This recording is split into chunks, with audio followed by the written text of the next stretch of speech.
Good morning. This is News Headline reporting live from Wisdom Yard Television. My name is Ahmed Abbas. Here are the headlines.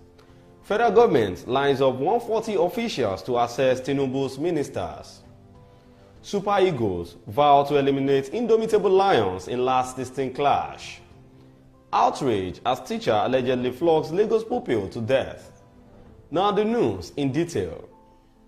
No fewer than 140 officials will track and assess the performance of federal ministries, departments, and agencies ahead of the first assessment exercise at the end of this month. This is as the officials join the third technical retreat for delivery desk officers of federal ministries on the implementation of presidential priorities and ministerial deliverables in Uyo, Akwa Ibom State Capital, which began on Wednesday. A senior official working closely with the Central Delivery Coordination Unit, headed by the Special Advisor to the Presidency on Policy Coordination, Mrs. Adiza Bala Usman, revealed that the officers who would conduct the assessment were drawn from 35 federal government ministries, departments, and agencies. At the retreat, Bala Usman echoed President Bola Tinubu's word to participants when she warned that her principal will sack ministers who fail to perform their duties. She noted that Tinubu was poised to deliver on his promise of making life better and easier for Nigerians.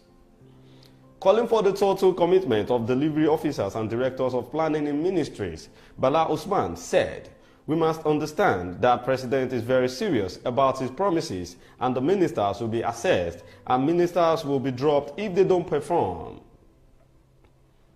Nigeria and Cameroon will renew their African Cup of Nations rivalry in a round of 16 crash of the ongoing African Cup of Nations at the Felix Houphouët-Boigny Stadium today in Ivory Coast.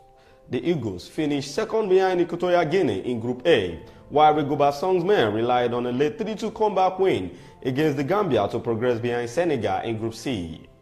The Eagles will be aiming to avoiding another round of 16 AFCON exits as they were dumped out at this stage by Tunisia at the last edition in Cameroon.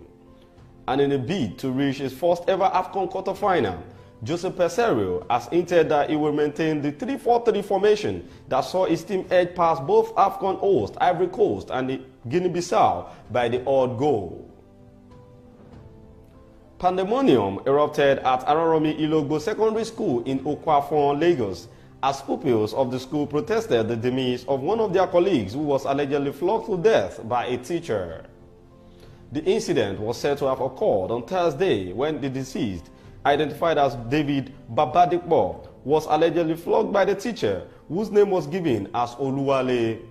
It was gathered that the 16-year-old, who had been ill for some days, was rushed to a hospital after he was flogged where he was confirmed dead. In a video seen by correspondents on Friday, many pupils of the school could be seen running helter-skelter within the school compound and outside its premises.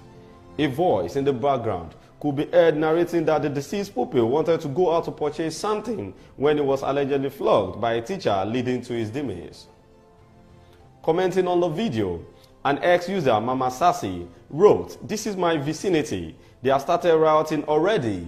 They said teacher might not survive this period." However, a Facebook user, Esther Wusu, refuted the claim that the pupil was flogged to death, adding the name of the teacher given was that of the school's vice principal.